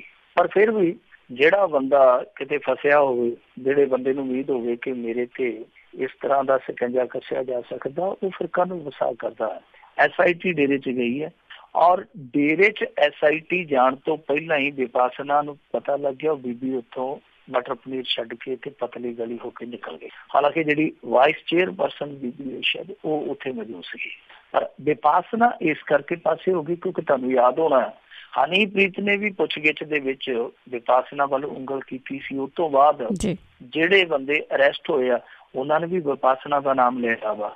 ਔਰ ਖਾਸ ਤੌਰ ਤੇ ਜਿਹੜੇ ਵਾਅਦੇ ਮਾਫ ਗਵਾਹ ਬਣੇ ਆ ਹੁਣ ਤੱਕ 2-3, ਉਹਨਾਂ ਨੇ ਵੀ ਕਿਹਾ ਕਿ ਜਿਹੜੀ ਮੀਟਿੰਗ ਡੇਰੇ ਦੇ ਵਿੱਚ ਹੋਈ ਸੀਗੀ ਕਿ ਪੰਚਕੂਲੇ ਦੇ ਵਿੱਚ ਭੜਥੂ ਕਿਸ ਤਰ੍ਹਾਂ ਪਾਉਣਾ, ਜਿਹੜੀ ਸਾਰੀ ਵਿਉਂਤਬੰਦੀ ਉੱਥੇ ਕੀਤੀ ਜਾ ਰਹੀ ਸੀ, ਉਸ ਮੀਟਿੰਗ ਦੀ ਪ੍ਰਧਾਨਗੀ ਤੇ ਬੇਸ਼ੱਕ ਹਨੀਪ੍ਰੀਤ ਨੇ ਕੀਤੀ ਆ, ਪਰ ਉਹਦੇ ਚ ਬੀਬੀ ਵਿਪਾਸਨਾ ਵੀ ਸ਼ਾਮਲ ਸੀ। ਤਾਂ ਵਿਪਾਸਨਾ ਨੂੰ ਇਹ ਲੱਗਦਾ ਕਿ ਕਿਤੇ ਮੈਨੂੰ ਵੀ ਦਾਲ ਵਾਲੀ ਕੌਲੀ ਹਨੀਪ੍ਰੀਤ ਦੇ ਨਾਲ ਸਾਂਝੀ ਨਾ ਕਰਨੀ ਪੈ ਜਾਵੇ, ਸ਼ਾਇਦ ਉਹ ਇਸ ਕਰਕੇ ਮੌਕਾ ਬਚਾ ਗਈ। ਪਰ ਜਿਹੜੀ ਉੱਥੇ SIT ਗਈ, ਹਾਲਾਂਕਿ ਤੁਹਾਨੂੰ ਪਤਾ ਹੀ ਆ ਕਿ ਡੇਰੇ 'ਚ ਮੀਡੀਆ ਕਰਮੀਆਂ ਨੂੰ ਜਾਣ ਨਹੀਂ ਦਿੰਦੇ, ਪਰ ਜੋ ਇਨਪੁਟਸ ਉੱਥੋਂ ਮਿਲਦੀਆਂ ਪਈਆਂ ਨੇ ਉਹਦੇ ਅਨੁਸਾਰ ਇਹ ਗੁਫਾ ਦੇ ਵਿੱਚ ਗਏ। ਉਸ ਗੁਫਾ ਦੇ ਵਿੱਚ ਜਿਹਦੇ 'ਚ 1.5-2 ਮਹੀਨੇ ਭਾਰਤੀ ਮੀਡੀਆ ਵੀ ਵੜਿਆ ਬੈਠਾ ਰਿਹਾ, ਔਰ ਲੋਕ ਬਾਹਰ ਇੰਤਜ਼ਾਰ ਕਰਦੇ ਸਨ, ਕਿਸਾਨ ਬਾਹਰ ਇੰਤਜ਼ਾਰ ਕਰਦੇ ਸਨ, ਮਜ਼ਦੂਰ ਬਾਹਰ ਇੰਤਜ਼ਾਰ ਕਰਦੇ ਸਨ, ਰੇਪ ਵਿਕਟਮ, ਕਾਨੂੰਨ ਦੇ ਵਿਕਟਮ ਜਿਹੜੇ ਸੀਗੇ ਉਹ ਬਾਹਰ ਇੰਤਜ਼ਾਰ ਕਰਦੇ ਸੀਗੇ ਕਿ ਭਾਰਤੀ ਮੀਡੀਆ ਕਦੋਂ ਗੁਫਾ ਤੋਂ ਬਾਹਰ ਆਵੇ। ਭਾਰਤੀ ਮੀਡੀਆ ਜਿਹੜਾ ਗੁਫਾ ਦੇ ਵਿੱਚ ਲਾਈਟਾਂ ਢੋਲਦਾ ਫਿਰਦਾ ਸੀਗਾ ਕਿ ਆ ਬਾਬੇ ਨੇ ਇੰਨੀ ਮਹਿੰਗੀ ਲਾਈਟ ਲਾਈ ਹੈ, ਆ ਖੱਬੇ ਲਾਈਟ ਲਾਈ ਹੈ, ਸਿੱਧੀ ਲਾਈਟ ਲਾਈ। ਸੋ 1.5-2 ਮਹੀਨੇ ਭਾਰਤੀ ਮੀਡੀਆ ਉਸ ਗੁਫਾ 'ਚ ਵੜਿਆ ਰਿਹਾ। ਉਸੇ ਗੁਫਾ 'ਚ ਹੁਣ SIT ਨੇ ਫਿਰ ਮੁਆਇਨਾ ਕੀਤਾ। ਮੁਆਇਨਾ ਇਹਨਾਂ ਨੇ ਕਰਨ ਤੋਂ ਬਾਅਦ ਉਸ ਜਗ੍ਹਾ ਦਾ ਵੀ ਮੁਆਇਨਾ ਕੀਤਾ ਜਿਸ ਜਗ੍ਹਾ ਤੇ ਮੀਟਿੰਗ ਹੋਈ ਦੱਸੀ ਜਾਂਦੀ ਹੈ। ਉਹ ਮੀਟਿੰਗ ਜਿਹਦਾ ਮੈਂ ਪਿੱਛੇ ਜ਼ਿਕਰ ਕੀਤਾ ਵਾ ਕਿ ਉਸ ਮੀਟਿੰਗ ਦੇ ਵਿੱਚ, ਜਿਸ ਮੀਟਿੰਗ 'ਚ ਪੰਚਕੂਲਾ 'ਚ ਭੜਥੂ ਪਾਉਣ ਬਾਰੇ ਵਿਉਂਤਬੰਦੀ ਕੀਤੀ ਗਈ ਹੈ, ਉਸ ਜਗ੍ਹਾ ਦਾ ਵੀ ਇਹਨਾਂ ਨੇ ਬਰੀਕੀ ਦੇ ਨਾਲ ਮੁਆਇਨਾ ਕਰ ਲਿਆ। ਤਾਂ ਜਿੱਥੋਂ ਤੱਕ ਲੱਗਦਾ ਅੰਦਾਜ਼ਾ, ਮੈਂ ਜਿੱਥੋਂ ਤੱਕ ਸਮਝ ਪਾ ਰਿਹਾ ਸੀ ਕਿ ਦੇਖੋ ਜਿਹੜੀ ਪੁਲਿਸ ਆ ਜੋ ਹੁਣ ਕਹਾਣੀ ਜਾ ਕੇ ਉੱਥੇ ਅਦਾਲਤ 'ਚ ਪੇਸ਼ ਕਰੇਗੀ, ਵੈਸੇ ਇਹਨਾਂ ਨੇ ਇੱਕ ਮਾਮਲੇ 'ਚ ਚਾਰਜਸ਼ੀਟ ਫਾਈਲ ਕਰ ਦਿੱਤੀ, ਤਾਂ ਜਿਹੜੀ ਚਾਰਜਸ਼ੀਟ ਫਾਈਲ ਕੀਤੀ ਹੈ ਹੋ ਸਕਦਾ ਉਹਦੇ 'ਚ ਜਿਹੜਾ ਇਹਨਾਂ ਨੇ ਨਕਸ਼ਾ ਪੇਸ਼ ਕੀਤਾ, ਇੱਕ ਨਕਸ਼ਾ ਬਣਾਉਣਾ ਹੁੰਦਾ, ਗਰਾਊਂਡ ਬਣਾਉਣਾ ਹੁੰਦਾ ਕੇਸ ਦਾ, ਜੋ ਮੀਟਿੰਗ ਵਾਲੀ ਜਗ੍ਹਾ ਜਿਹੜੀ ਸਭ ਤੋਂ ਅਹਿਮ ਐਪੀਸੋਡ ਹੈ ਉਸ ਸਾਰੇ ਘਟਨਾਕ੍ਰਮ 'ਚ, ਜੋ ਕਿ ਇੱਕ ਕੇਂਦਰ ਬਿੰਦੂ ਹੈ ਉਸ ਸਾਰੇ ਕੇਸ ਦਾ, ਇਹ ਮੇਰੇ ਖਿਆਲ ਦੇ ਨਾਲ ਗਿਣਤੀਆਂ ਮਿਣਤੀਆਂ ਇਸ ਕਰਕੇ ਕਰਦੇ ਪਏ ਕਿ ਕਿਤੇ ਕੋਈ ਕਮੀ ਪੇਸ਼ੀ ਨਾ ਰਹਿ ਗਈ ਹੋਵੇ ਜਾਂ ਰਹਿ ਨਾ ਜਾਵੇ। ਸੋ ਇਸ ਕਰਕੇ SIT ਨੇ ਗੇੜਾ ਮਾਰਿਆ। ਬਾਕੀ ਵਿਪਾਸਨਾ ਦਾ ਮੈਂ ਤੁਹਾਨੂੰ ਦੱਸ ਦਿੱਤਾ ਕਿ ਉਹਨੂੰ ਆਪਣਾ ਭੈ ਸੀਗਾ, ਸ਼ਾਇਦ ਆਸੇ ਪਾਸੇ ਹੋ ਗਈ ਹੋਵੇ। ਇਹ ਵੀ ਹੋ ਸਕਦਾ ਕਿ ਉਹਨੂੰ ਕੋਈ ਕੰਮ ਧੰਦਾ ਹੋਵੇ, ਕਿਉਂਕਿ ਕੱਲ ਇਹਦੇ ਰੰਗੀਲੇ ਬਾਬੇ ਦੇ ਘਰ ਦੇ ਵੀ ਉੱਥੇ ਗਏ ਸੀ ਮੁਲਾਕਾਤ ਨੂੰ। ਹੋ ਸਕਦਾ ਇਹ ਵੀ ਕੇਲੇ ਕੁੱਲੇ ਲੈ ਕੇ ਨਾਲ ਚਲੇ ਗਈ ਹੋਵੇ। ਪਰ ਜੋ ਵੀ ਹੈ, ਬਚਾਅ 'ਚ ਹੀ ਬਚਾਓ ਕਹਿੰਦੇ ਆ। ਜਦੋਂ ਤੁਹਾਨੂੰ ਕੋਈ ਪਾਲਾ ਹੋਵੇ ਤੇ ਫਿਰ ਬਚਾਅ ਕਰ ਲੈਣਾ ਚਾਹੀਦਾ। ਇਹਨੇ ਵੀ ਬਚਾਅ ਆਪਣਾ ਕਰ ਲਿਆ, ਪਰ ਮੈਨੂੰ ਲੱਗਦਾ ਕਿ ਜਿਹੜੇ ਅੰਦਰ ਬੈਠੇ ਆ ਜਾਂ ਜਿਹੜੇ ਇਸ ਕੇਸ 'ਚ ਨਾਮਜ਼ਦ ਆ, ਉਹਨਾਂ ਦਾ ਬਚਾਅ ਹੋਣਾ ਹਾਲ ਦੀ ਘੜੀ ਔਖਾ, ਜਿਸ ਤਰੀਕੇ ਨਾਲ ਪੁਲਿਸ ਗਿਣਤੀਆਂ ਮਿਣਤੀਆਂ ਕਰਦੀ ਪਈ ਜੀ। ਤੇ ਅੱਗੇ ਆਪਾਂ ਚੋਣਾਂ ਦੇ ਵਿੱਚ ਧੱਕੇਸ਼ਾਹੀ ਹੋਈ ਆ, ਉਸ ਦੇ ਖਿਲਾਫ ਹਾਈ ਕੋਰਟ 'ਚ ਸੁਣਵਾਈ ਸ਼ੁਰੂ। ਹਾਂਜੀ, ਦੇਖੋ ਜਿਹੜੀ ਚੋਣਾਂ ਦੀ ਧੱਕੇਸ਼ਾਹੀ ਆ, ਇਹ ਉਹ ਲੋਕ ਹੁਣ ਕਹਿੰਦੇ ਪਏ ਕਿ ਸਾਡੇ ਨਾਲ ਧੱਕੇਸ਼ਾਹੀ ਹੋਈ ਆ, ਜਿਹਨਾਂ ਲੋਕਾਂ ਤੇ ਦੋਸ਼ ਲੱਗਦੇ ਹੁੰਦੇ ਸੀਗੇ ਕਿ ਧੱਕੇਸ਼ਾਹੀ ਵਾਲੇ ਵੱਟ। ਹੁਣ ਉਹ ਲੋਕ ਜਦੋਂ ਆਪੋਜੀਸ਼ਨ ਦੇ ਵਿੱਚ ਆ, ਕਦੇ ਗਦੇਲਾ ਸੜਕ ਤੇ ਵਿਛਾ ਕੇ ਰੋਸ ਪ੍ਰਦਰਸ਼ਨ ਕਰਦੇ ਆ, ਕਦੇ ਕੋਰਟ ਦੇ ਮੂਹਰੇ ਜਾ ਕੇ ਰੋਸ ਪ੍ਰਦਰਸ਼ਨ ਕਰਦੇ ਆ ਕਿ ਸਾਡੇ ਨਾਲ ਧੱਕੇਸ਼ਾਹੀ। ਔਰ ਇਸ ਗੱਲ ਦੇ ਵਿੱਚ ਕੋਈ ਸ਼ੱਕ ਨਹੀਂ, ਕੋਈ ਭਰਮ ਨਹੀਂ, ਕੋਈ ਇਸ ਮਾਮਲੇ 'ਚ ਦੋ ਰਾਏ ਨਹੀਂ ਕਿ ਧੱਕੇਸ਼ਾਹੀ ਜੰਮ ਕੇ ਹੋਈ ਆ। ਪਰ ਸਾਰੇ ਪੰਜਾਬ ਦੇ ਵਿੱਚ ਤੇ ਨਹੀਂ ਹੋਈ, ਕੁਝ ਥਾਵਾਂ ਤੇ ਜੰਮ ਕੇ ਹੋਈ ਆ, ਕੁਝ ਥਾਵਾਂ ਤੇ ਬਿਲਕੁਲ, ਪਰ ਜਿੱਥੇ ਬਿਲਕੁਲ ਨਹੀਂ ਹੋਈ ਉੱਥੇ ਵੀ ਇਹ ਮੰਨਿਆ ਗਿਆ। ਅਕਾਲੀ ਭਾਜਪਾ ਦਾ ਤੁਹਾਨੂੰ ਪਤਾ ਹੀ ਆ ਕਿ ਉਹਦਾ ਹਾਲ ਅੱਜ ਕੱਲ੍ਹ ਪੰਜਾਬ 'ਚ ਕਿਹੋ ਜਿਹਾ ਚੱਲਦਾ ਪਿਆ, ਉਹਨੂੰ ਤੇ ਨਾ ਗਿਣੀਏ। ਆਮ ਆਦਮੀ ਪਾਰਟੀ, ਅਕਾਲੀ ਸਾਰੇ ਹੀ ਮੰਨੇ ਗਏ। ਜਿੱਥੇ ਧੱਕੇਸ਼ਾਹੀ ਨਹੀਂ ਵੀ ਹੋਈ, ਜਿੱਥੇ ਵਧੀਆ ਢੰਗ ਨਾਲ ਇਲੈਕਸ਼ਨ ਹੋਇਆ, ਉੱਥੇ ਵੀ ਇਹਨਾਂ ਤੇ ਪੂਰਬੀ ਪਾਈ ਗਈ। ਪਰ ਜਿੱਥੇ ਜਿੱਥੇ ਧੱਕੇਸ਼ਾਹੀ ਹੋਈ ਆ, ਉਹਨੂੰ ਲੈ ਕੇ ਇਹਨਾਂ ਨੇ ਹਾਈ ਕੋਰਟ 'ਚ ਪਹੁੰਚ ਕੀਤੀ ਆ, ਔਰ ਕਰਨੀ ਬਣਦੀ ਵੀ ਸੀ। ਧੱਕੇਸ਼ਾਹੀ ਕੋਈ ਵੀ ਕਰੇ, ਚਾਹੇ ਅਕਾਲੀਆਂ ਨੇ ਕੀਤੀ ਹੈ, ਚਾਹੇ ਕਾਂਗਰਸੀਆਂ ਨੇ ਕੀਤੀ ਹੈ, ਉਹ ਮਾੜੀ ਦੀ ਮਾੜੀ ਹੈ। ਇਹ ਪ੍ਰਥਾ ਬੰਦ ਹੋਣੀ ਚਾਹੀਦੀ ਹੈ। ਇਹਨਾਂ ਨੇ ਹੁਣ ਜਾ ਕੇ ਉੱਥੇ 2 ਪਟੀਸ਼ਨਾਂ ਪਾਈਆਂ। ਇੱਕ ਪਟੀਸ਼ਨ ਤੇ ਹੈਗੀ ਆ ਚੁਣਾਵੀ ਧੱਕੇਸ਼ਾਹੀ ਨਾਲ ਜੁੜੀ, ਦੂਸਰੀ ਪਟੀਸ਼ਨ ਇਹਨਾਂ ਨੇ ਪਾਈ ਆ ਜਿਹੜੇ ਮੱਲਾਂ ਵਾਲੇ ਦੇ ਜਾਂ ਮਖੂ ਦੇ ਜਾਂ ਹੋਰ ਲਾਗੇ ਬੰਨੇ ਦੇ, ਮੇਰੇ ਖਿਆਲ ਦੇ ਨਾਲ ਇੱਕ ਭਿੱਖੀਵਿੰਡ ਇਲਾਕੇ, ਬਾਘਾ ਪੁਰਾਣਾ ਇਲਾਕੇ ਦੇ ਜਿਹੜੇ ਅਫਸਰਾਨ ਆ, ਉਹਨਾਂ ਦੇ ਖਿਲਾਫ ਕਿ ਇਹਨਾਂ ਅਫਸਰਾਨ ਨੇ ਸਾਡੇ ਖਿਲਾਫ ਬਹੁਤ ਜ਼ਿਆਦਤੀ। ਸੋ 2 ਪਟੀਸ਼ਨਾਂ ਨੇ। ਇੱਕ ਪਟੀਸ਼ਨ ਤੇ ਤਾਂ ਮੇਰੇ ਖਿਆਲ ਦੇ ਨਾਲ ਅੱਜ ਸਰਕਾਰ ਨੂੰ ਔਰ ਚੋਣ ਕਮਿਸ਼ਨ ਨੂੰ ਨੋਟਿਸ ਜਾਰੀ ਕਰ ਦਿੱਤਾ ਹਾਈ ਕੋਰਟ ਨੇ, ਔਰ ਇਹਦੀ ਤਰੀਕ ਨਵੇਂ ਸਾਲ ਦੀ 11 ਪਈ, ਯਾਨੀ 11 ਜਨਵਰੀ ਫਿਰ ਸੁਣਵਾਈ ਹੋਏਗੀ। ਔਰ ਇਸ ਮਾਮਲੇ ਦੇ ਵਿੱਚ ਹੁਣ ਚੋਣ ਕਮਿਸ਼ਨ ਔਰ ਪੰਜਾਬ ਸਰਕਾਰ ਜਾ ਕੇ ਉੱਥੇ ਸਾਂਝੇ ਰੂਪ ਦੇ ਵਿੱਚ ਜਵਾਬ ਦਾਵਾ ਦਾਖਲ ਕਰੇਗੀ। ਉਹ ਜਵਾਬ ਦੇ ਵਿੱਚ ਇਹ ਜਾ ਕੇ ਕੀ ਕਹਿੰਦੇ ਆ, ਇਹ ਤੇ ਵੇਖਣਾ ਹੁਣ ਬਾਕੀ ਹੈ, ਇਹ ਸਮਾਂ ਆਉਣ ਤੇ ਪਤਾ ਲੱਗੂਗਾ। ਦੂਜੀ ਗੱਲ ਇਹ ਆ ਕਿ ਇਹ ਸਬੂਤ ਕਿਸ ਤਰ੍ਹਾਂ ਦੇ ਪੇਸ਼ ਕਰਦੇ ਆ, ਕਿਸ ਪੱਧਰ ਦੀ ਇਹ ਜਾ ਕੇ ਵੀਡੀਓਗ੍ਰਾਫੀ ਦਿੰਦੇ ਆ, ਫੋਟੇਜ ਦਿੰਦੇ ਆ, ਉਹ ਦੇਖਣਾ ਦਿਲਚਸਪ ਹੋਗਾ। ਕਿਉਂਕਿ ਅਖਬਾਰਾਂ ਦੇ ਵਿੱਚ ਤੇ ਸਭ ਕੁਛ ਛਪ ਚੁੱਕਾ, ਵੀਡੀਓਜ਼ ਵੀ ਸਾਹਮਣੇ ਆ ਚੁੱਕੇ। ਇਹ ਕਿਸ ਤਰ੍ਹਾਂ ਦੀ ਜਾ ਕੇ ਉੱਥੇ ਪ੍ਰਸਤੁਤੀ ਕਰਦੇ ਆ, ਇਹ ਵੇਖਾਂਗੇ ਬਾਅਦ ਦੇ ਵਿੱਚ। ਪਰ ਦੂਜੇ ਪਾਸੇ ਜੇ ਆਪਾਂ ਦੇਖੀਏ ਇਸ ਮਾਮਲੇ ਨਾਲ ਜੁੜੀ ਜਿਹੜੀ ਇਸ ਸਮੇਂ ਦੂਸਰੀ ਘਟਨਾ ਉਹ ਇਹੋ ਹੀ ਆ ਕਿ ਅਕਾਲੀ ਦਲ ਦਾ ਮੈਂਬਰ ਪਾਰਲੀਮੈਂਟ ਜਿਹੜਾ ਪ੍ਰੇਮ ਸਿੰਘ ਚੰਦੂਮਾਜਰਾ, ਉਹਨੇ ਅੱਜ ਸੰਸਦ ਦੇ ਵਿੱਚ ਵੀ ਜ਼ੋਰਦਾਰ ਢੰਗ ਨਾਲ ਇਹ ਮੁੱਦਾ ਚੁੱਕਿਆ। वो कहता जी कि हम तो लूटे पुटे गए हैं, लोकतंत्र का वागान हो गया। वो तो पता ही है प्रेम सिंह चंदूमाजरा जी जिदा बोलते हैं, तो कहता लूटे पुटे गए हैं। हुण उत्थे संसद दे विच भी आवाज़ चुकी जाती है, हाई कोर्ट दे विच भी आवाज़ चुकी जाती है। इन्हां दी आवाज़ की सुनवाई किस पद्धर की होगी, अगों किदां दा इन्हां नूं नतीजा मिलदा, वो तो हाले कहना कुछ मुश्किल है उहदे बारे। पर जिस तरीके नाल इह काम चलिया, जिद्दां सरकार बदली और बदलदियां ही जिस तरीके नाल हालात बदले आ, वो तो लगता है कि इस सफर में अभी सबक और बाकी है, ठोकरें मिले हैं, गहरी चोट और बाकी है। मेरे ख्याल दे नाल ये हाले ठोकर मिली है, सट इन्हां नूं मिलनी बाकी है। और हो सकता कि सट वजी तो उन्हां दे कपाट खुल जाण, अगाह तो ये आके इस प्रथा नूं बंद कर देण, जां कांग्रेसी किसी थां तो कानूनी सट खा के इहो जी प्रथा बंद कर। तो ये प्रथा बंद होनी चाहिए है। मैं कल भी गल की सीगी, मैं अज भी इहो गल करूँगा कि जिहड़ियां इहो जिहियां महत्वपूर्ण इकाइयां ने, पंचायती इलैक्शनस ने, चाहे वो काउंसलर इलैक्शनस ने, इन्हां दे विच राजनीतिक दखल ही नहीं होना चाहिए। गुंडागर्दी ते बहुत दूर की गल है जी। ते अगे आपां नशे की जे गल करिए, पंजाब च नशा वैसे तो है नहीं गा, पर नशे खिलाफ मुहिम बिडन वाला सरपंच नशे समेत गिरफ्तार। बिल्कुल पंजाब दे विच नशा है नहीं गा, पर लोग पता नहीं क्यों पंजाब नूं बदनाम करी जांदे आ। और बदनाम भी उही लोग करी जांदे आ जिन्हां दे अपने कहिंदे सन कि हाड़ा हाड़ा ये काम ना करो, पंजाब नूं बदनाम ना करो। ਉਹੀ ਹੁਣ ਕੇਂਦਰ ਦੇ ਜਿਹੜੇ ਭਾਈਵਾਲ ਸਾਥੀ ਹੈ, ਉਹਨਾਂ ਦੀ ਆਪਣੀ ਕੇਂਦਰ ਦੀ ਸਰਕਾਰ ਕਹੀ ਜਾਂਦੀ ਹੈ ਕਿ ਜਿੰਨੇ ਦੇਸ਼ ਦੇ ਵਿੱਚ ਅਸੀਂ ਸਮਗਲਰ ਫੜਦੇ ਹਾਂ, ਉਹਨਾਂ ਦੇ ਵਿੱਚੋਂ 37% ਜਿਹੜੇ ਆ ਉਹ ਪੰਜਾਬੀ ਤਸਕਰ। ਹੁਣ ਇਹਨਾਂ ਦੇ ਨਾਲ ਦੇ ਬਦਨਾਮ ਕਰੀ ਜਾਂਦੇ ਆ। ਇਹ ਤਾਂ ਕਹਿੰਦੇ ਸੀ ਪੰਜਾਬ ਨੂੰ ਐਵੇਂ ਬਦਨਾਮ ਕਰ। ਦੂਜੀ ਚੀਜ਼ ਜਿਹੜੀ ਹੈ ਉਹ ਇਹ ਆ ਕਿ ਦੁਆਬੇ 'ਚ ਇੱਕ ਸਰਪੰਚ ਫੜਿਆ, ਕਪੂਰਥਲੇ ਜ਼ਿਲ੍ਹੇ ਦਾ ਪਿੰਡ ਸੀਗਾ, ਜਿਸ ਪਿੰਡ ਦਾ ਇਹ ਸਰਪੰਚ ਆ, ਔਰ ਇਹਦੇ ਕੋਲੋਂ 105 ਕਿਲੋ ਡੋਡੇ ਬਰਾਮਦ ਹੋਏ। ਔਰ ਕਮਾਲ ਦੀ ਗੱਲ ਇਹ ਆ ਕਿ ਇਹ ਨਸ਼ਾ ਵਿਰੋਧੀ ਰੈਲੀਆਂ ਜਾਂ ਨਸ਼ਾ ਛਡਾਊ ਸਮਾਗਮ ਇਹਨਾਂ ਦੇ ਵਿੱਚ ਵੱਧ ਚੜ ਕੇ ਭਾਗ ਲਿਆ ਕਰ, ਮਤਲਬ ਕਿ ਮੂੰਹ 'ਚ ਰਾਮ ਰਾਮ ਬਗਲ 'ਚ ਛੁਰੀ। ਔਰ ਇਹਨੂੰ ਹੁਣ ਗ੍ਰਿਫਤਾਰ ਕਰ ਲਿਆ ਪੁਲਿਸ ਨੇ, ਔਰ ਇਹ ਆਪ ਮੰਨਿਆ ਕਿ ਇਹਦੇ ਕਾਫੀ ਵੱਡੇ ਵੱਡੇ ਤਸਕਰਾਂ ਨਾਲ ਤਾਲੁਕਾਤ ਸਨ, ਕਾਫੀ ਵੱਡੇ ਵੱਡੇ ਤਸਕਰਾਂ ਦੇ ਨਾਲ ਸੰਬੰਧ ਸਨ, ਔਰ ਲੰਮੇ ਸਮੇਂ ਤੋਂ ਇਹ ਇਸ ਕੰਮ ਦੇ ਵਿੱਚ ਲੱਗਾ ਹੋਇਆ ਸੀ। ਹੁਣ ਇਹਨੂੰ ਸਰਪੰਚ ਨੂੰ ਵੈਸੇ ਥਾਣੇਦਾਰ ਨੇ ਪੁੱਛਿਆ ਤੇ ਹੋਣਾ ਕਿ ਤੂੰ ਤਾਂ ਨਸ਼ੇ ਦੇ ਵਿਰੁੱਧ ਬੋਲਦਾ ਸੀ, ਪਰ ਇਹ ਹੋ ਸਕਦਾ ਕਿ ਕਹਿੰਦਾ ਹੋਵੇ ਕਿ ਮੈਂ ਤੇ ਇਸ ਬਹਾਨੇ ਜਨਾਬ ਗਾਹਕ ਟੋਲਦਾ ਸੀਗਾ, ਕਿਉਂਕਿ ਇਹੋ ਜਿਹੇ ਬੰਦੇ ਨਿਸ਼ਾਨਦੇਹੀ ਵੀ ਕਰਦੇ ਕਿ ਕਿਹੜਾ ਕਿਹੜਾ ਖਾਂਦਾ।